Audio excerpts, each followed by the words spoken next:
बिस्मिल्लाहिर्रहमानिर्रहीम। अस्सलामुअलैकुम।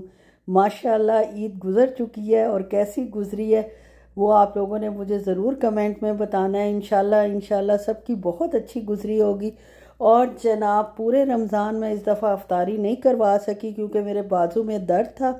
और अल्हम्दुलिल्लाह अल्लाह का लाख लाख करम और शुक्र है कि इस दफ़ा जो है अब बहुत ज़्यादा फ़र्क पड़ चुका है। अल्हम्दुलिल्लाह। तो सोचा कि ईद की दावत की जाए। और जनाब ईद की दावत में सबसे पहले जो चीज़ होती है वो ये डिसाइड करना होता है, मेन्यू बनाना होता है कि आपने बनाना क्या है। और यही सोचकर और सबसे मशवरा करने के बाद जो हमने मेन्यू तैयार किया है वो अब उसकी प्रेपरेशन शुरू हो चुकी है। सबसे पहले मैंने सोचा बीफ निहारी बनाई जाए।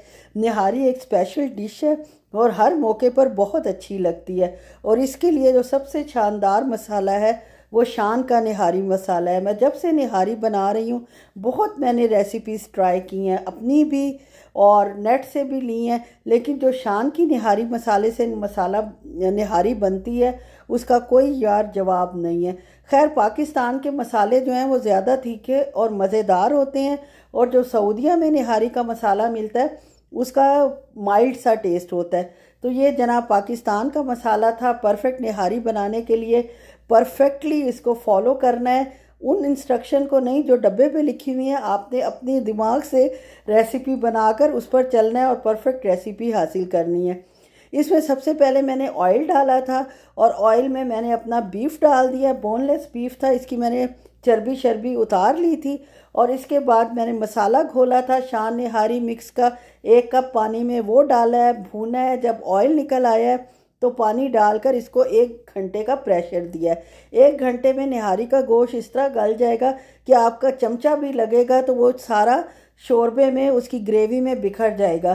तो इसके लिए अक्लमंदी क्या है कि आप जनाब अपना बीट जो है वो इसमें से बीफ निकाल लें अलहदा से। और अब जो कार्रवाई आपकी बाकी रह गई है वो आपने इस शोरबे के साथ करनी है, निहारी की ग्रेवी के साथ करनी है। और सबसे पहले मैं इसमें गंदम का आटा यूज़ नहीं करती, वो मुझे मोटा मोटा लगता है और ग्रेवी भी इतनी मज़े की नहीं बनती। तो इसके लिए मैंने लेती हूँ मैदा। आप लोग भी मैदे के अगर बनाएंगे तो आपकी ग्रेवी जो है बहुत स्मूथ और अच्छी बनेगी। बस जनाब इसको पतला सा घोल लेते हैं, बहुत पतला नहीं, मीडियम सा। और 1-2 बंदे अगर हो जाएं तो क्या ही बात है। बेटी क्योंकि माशाल्लाह मेरी घर में होती है तो उसको मैंने कहा तो आप हिलाएं और मैं इसको छानकर अच्छी तरह डाल देती हूँ ताकि लम्स ना बने। लम्स भी अगर निहारी के शोरबे में हों तो अल्लाह माफ़ करे बहुत ही बुरे लगते हैं। खैर जनाब बड़ी स्मूथ और अच्छी ग्रेवी माशाल्लाह बन गई है। और इसकी एक तार भी बन रही थी और तार बननी कितनी ज़रूरी है ये तो निहारी लवर्स को ही पता होगा कि उसका बनाना कितना ज़रूरी है। खैर जनाब इसको 10-15 मिनट मैंने डालकर पकाया है। जब ये मैंने स्लरी डाली है मैदे और पानी की, और जब मैं सेटिस्फाई हो गई हूँ कि ये उस कंसिस्टेंसी तक पहुँच गया है जितनी मुझे चाहिए थी, तो इसका तड़का मैं बना लेती हूँ। तड़के में मैं तो खाली प्याज ही डालने थे क्योंकि ये तीखा मसाला है, अच्छा खासा मज़े का मसाला है, तो इसलिए इसमें मज़ीद एक्स्ट्रा कुछ डालने की ज़रूरत नहीं है। क्यों ये तीखा है? क्योंकि ये पाकिस्तान का है। तले हुए प्याज मैंने पार्टी के मौक़ों के लिए ही लेकर रखे हुए होते हैं। इसको गर्म घी में 30 सेकंड के लिए मज़ीद फ्राई किया और अपने शोरबे में डाल दिया, ग्रेवी में डाल दिया। और जनाब 10 मिनट मज़ीद इसको पकाकर इसको मैं छोड़ दूँगी ताकि ये हल्की आंच पर ऑयल भी ऊपर आ जाएगा और नहीं भी आता तो खैर आहिस्ता आहिस्ता आ ही जाएगा। और इसके अलावा जनाब मैंने हलीम तैयार की थी, वो भी अब थिक हो चुकी है। उसकी रेसिपी मैंने कई दफ़ा दे चुकी हूँ इसलिए नहीं दी।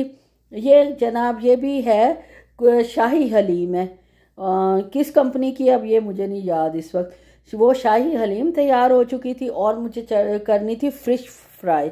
और फ़िश फ्राई के लिए जो स्पेशल मसाला मैंने लगाया है, अगर आप इसको ट्राई करेंगे तो आपके मेहमान जो हैं वो वाह वाह करते रहेंगे और अगली दावत पर भी आपसे एक्सपेक्ट करेंगे कि आप ये फ़िश फ्राई ज़रूर बनाएं। इसके लिए मैंने 4 टेबलस्पून बेसन लिया है, 2 टेबलस्पून मैदा लिया है और 1 टेबलस्पून कॉर्नफ्लोर लिया है, नमक लिया है, गरम मसाला लिया है, भुना कुटा ज़ीरा लिया है, धनिया पाउडर लिया है और लेमन का रस लिया है, हल्दी ली है। और जनाब इसमें थोड़ा सा चाइनीज़ नमक जाएगा और फूड कलर जाएगा, नमक भी जाएगा। और नमक तो ज़ाहिर है जाना ही है, नमक अपने हिसाब से डालें क्योंकि चाइनीज़ सॉल्ट भी हमने थोड़ा सा डालना है, तो उससे जो है नमक ज़्यादा ना हो जाए। वैसे होता नहीं है, सिर्फ फ्लेवर एनहांस होता है। अदरक लहसुन की पेस्ट इसके अलावा जाएगी, जो मैं डालनी भूल चुकी हूँ अल्हम्दुलिल्लाह। और शुक्र है कि अभी हम मसाला मिक्स ही कर रहे थे माँ बेटी, कि मुझे याद आ गया कि वो मैंने अदरक लहसुन की पेस्ट डीफ्रॉस्ट होने रखी थी और वो नहीं डाली। खैर जनाब, वो इस मसाले के साथ अच्छी तरह मिक्स हो जाएगी। थिक मसाला रखना है ताकि फ़िश पर कोट हो जाए, जब फ़िश अपना पानी छोड़े तो ये मसाला ऊपर से उतरे ना, बल्कि चिपका रहे। तो इसका एक एक पीस को अच्छी तरह मेरी बेटी रब कर रही है आपके सामने, और जब ये अच्छी तरह रब हो जाएगा तो इसको हम रख देंगे फ्रिज के अंदर। लेकिन मैं फ़ौरन फ्रिज के अंदर मैरिनेटेड चीज़ नहीं रखती जब तक वो अपना पानी नहीं छोड़ देती।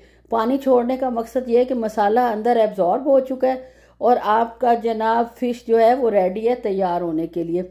इधर हमारा बीफ बहुत अच्छी तरह गल चुका है, और क्योंकि ये सर्विंग अभी शाम को होगी तो मैंने जो है वो अपना ग्रेवी निकाल रही है।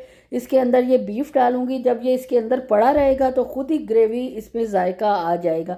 और वैसे भी ये मसाले में पका हुआ बीफ है, फीका बिल्कुल भी नहीं है। और जनाब, जब आपने 2-3 चीज़ें ही बनाई हैं अभी, और आप किचन का हाल देख लें और बर्तनों का हाल देख लें, दावत के बाद जो बर्तन होते हैं वो तो एक तरफ चीज़ें बनाते हुए जो बर्तन होते हैं उनसे अल्लाह बचाए। और जनाब, ये कढ़ाई, मटन कढ़ाई मैंने बनाई है, फजलुल हक की मटन कढ़ाई, बहुत अच्छी रेसिपी है। ये भी ज़रूर मस्ट ट्राई रेसिपी है। अगर आप कोई जिद्दत लाना चाहते हैं तो आप ज़रूर इसको ट्राई करें। इतने खानों में मेरे हस्बैंड साहब ने फरमाइश की कि उन्हें पिज़्ज़ा खाना है। और पिज़्ज़ा फरमाइश क्यों की गई है कि पिज़्ज़े की बेस में जब ये सामान लेने गई थी तो वहाँ से ले आई थी, और दावत में मैंने सारे डिस्पोजेबल बर्तन रखने थे क्योंकि किसने धोने थे, धोने वाली थी भी सही बेचारे दोनों, लेकिन ये सारे इतने बर्तन धो रहे हैं आजकल। इसके बाबा भी हेल्प कर देते हैं और बेटी तो खैर करती ही करती है। तो जनाब, बर्तन हमने सारे डिस्पोजेबल लिए थे, सर्विंग डिशेस भी, और साथ फिर मुझे एयर फ्रायर के लाइनर भी मिल गए थे, जिससे एयर फ्रायर गंदा नहीं होता, और लाइनर में आप लगा के तो अपनी चीज़ को कर सकते हैं जो भी आपने पकाना करना है। खैर जनाब, ये पिज़्ज़ा बेस मैंने आपको दिखाई है, बहुत थिन पिज़्ज़ा बेस है, और ये मेरे हस्बैंड की पसंदीदा तरीन पिज़्ज़ा बेस है। उनको इतनी थिन पिज़्ज़ा जो है बेस पसंद है। खैर जनाब, या एक तो वो मेरा लाइनर भी छोटा था, ऊपर से एयर फ्रायर के लिहाज से ये पिज़्ज़ा बेस भी बड़ी थी। खैर कोई बात नहीं, हर चीज़ हैंडल कर ही लेती है एक घरेलू औरत। और ये है कि फोल्डिंग थी तो आराम से फोल्ड होके या किसी तरह फंसा के आ ही जाएगी। सबसे पहले मैंने इस पर पिज़्ज़ा सॉस लगाई है, वो भी पड़ी हुई थी किसी ज़माने की, और महीने बाद वो एक्सपायर हो जाएगी। खैर जनाब, ये बेसिस मैं यूज़ कर लूँगी तो इंशाल्लाह ख़त्म हो जाएगी। इसके बाद जनाब, मैं सीख कबाब पिज़्ज़ा बना रही हूँ। सबसे पहले पिज़्ज़ा सॉस लगाई है, उसके बाद जनाब मैंने मोज़रेला चीज़ श्रेड किया, और जनाब ऊपर रख दिया गया है सीख कबाब तोड़ के। सीख कबाब तोड़ने के बाद प्याज बारीक बारीक काट कर डाले हैं, और ऑलिव्स डाल रही हूँ, और बचा हुआ जो चीज़ है वो इसके ऊपर जाएगा। और उसके बाद मैं 200 सेंटीग्रेड पे इसको 7 मिनट्स के लिए बेक कर लूँगी, और 7 मिनट बाद जो रिज़ल्ट आएगा वो आप भी देखकर खुश हो जाएंगे जिस तरह मैं खुश हुई हूँ। और माशाल्लाह मेरे हस्बैंड साहब खुश हुए हैं, उन्होंने फरमाइश की, और क्योंकि सब कुछ मेरे पास मौजूद था तो मैंने जल्दी जल्दी में ये तकरीबन 10 मिनट में पिज़्ज़ा बनकर गर्मा गर्म घर में ही तैयार हो गया। और देख लें जनाब, ये एडजस्ट भी हो गया है अच्छी तरह इसके अंदर, और जब बनकर निकलेगा तो तब भी माशाल्लाह बहुत अच्छा होगा। क्योंकि ये मैंने फ़र्स्ट टाइम बना रही थी इस तरह पिज़्ज़ा एयर फ्रायर में, तो 1-2 दफ़ा खोल कर देखा है कहीं जल ही ना जाए, और जब 7 मिनट बाद देखा तो अल्हम्दुलिल्लाह पिज़्ज़ा जो है वो पूरी तरह तैयार है। जब आपको दिखाने के लिए बारी आई है तो उल्टा दिखा के चली गई हूँ, अब सीधा भी दिखा दिया। मीठे में जनाब बन रहा था कुनाफा, और कुनाफा अरेबिक आपको डेज़र्ट है, और उसके लिए ख़ास सवैयाँ होती हैं वर्मिसेली। हमारे जो देसी लोग हैं हम लोग, वो आम सवैयाँ जो घर में इस्तेमाल होती हैं, जो आम हमारी डिशेस में इस्तेमाल होती हैं, वो यूज़ कर लेते हैं। लेकिन चीज़ जब मैं बनाती हूँ तो उसको कोशिश करती हूँ कि परफेक्टली बनाऊँ जिस तरह वो बनती है। तो ये पिज़्ज़ा जो कुनाफा की सवैयाँ थी, ये मैं लाई थी पांडा से अपने, और इसको सबसे पहले हम तोड़ लेंगे। इकट्ठी होती हैं, बहुत बारीक सवैयाँ होती हैं, इनको तोड़ना पड़ता है।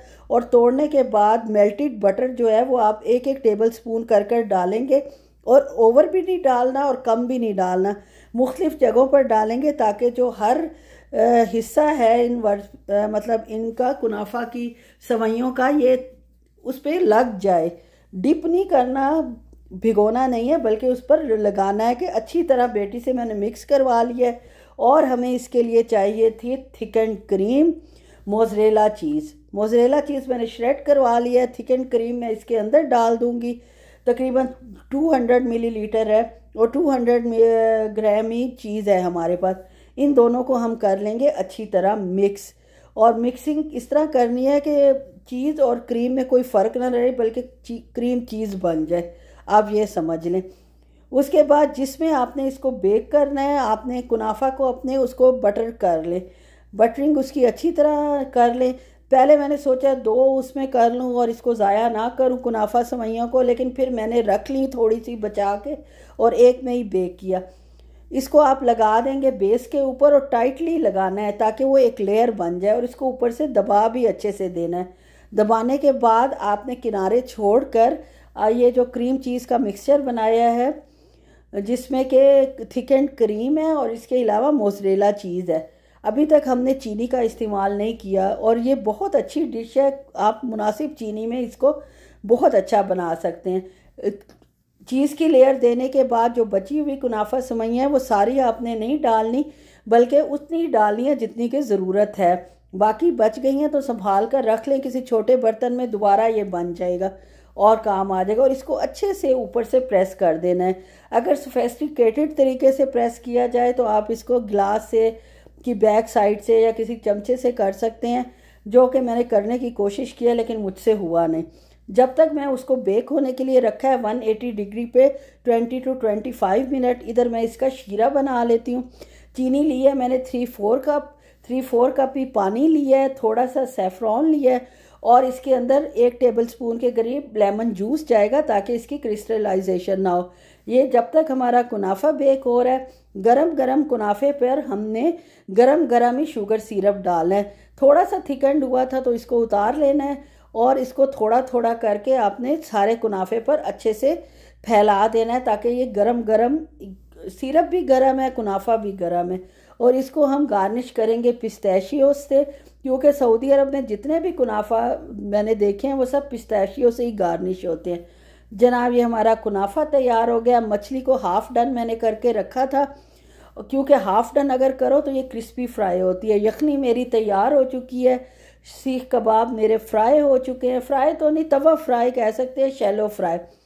मछली को दूसरी दफ़ा फ्राई हो रहा है और टेबल को लगा देते हैं। माशाल्लाह माशाल्लाह, ये देख लें जनाब, फ़िश है, सीख कबाब है, चिकन पुलाव है। इसके अलावा जनाब हमारे पास निहारी है, बीफ निहारी। इसको गार्निश करना था जो कि मैं नहीं कर सकी अफरा तफरी में। ये फ्रेश सैलिड है, फ्रूट क्रीम सैलिड है, इसके अलावा दही फुल्कियाँ हैं, और जनाब हलीम है हमारी, और मटन कढ़ाई है।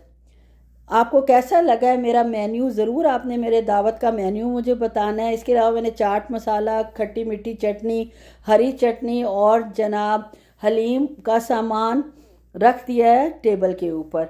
और ये हमारा जनाब प्यारा सा बच्चा, मेरी दोस्त का, जो इतना प्यारा अरेबिक गाउन पहन कर आया था। आप देखकर मुझे बताएं माशाल्लाह माशाल्लाह ये कैसे लग रहा है, क्यूट सा बच्चा।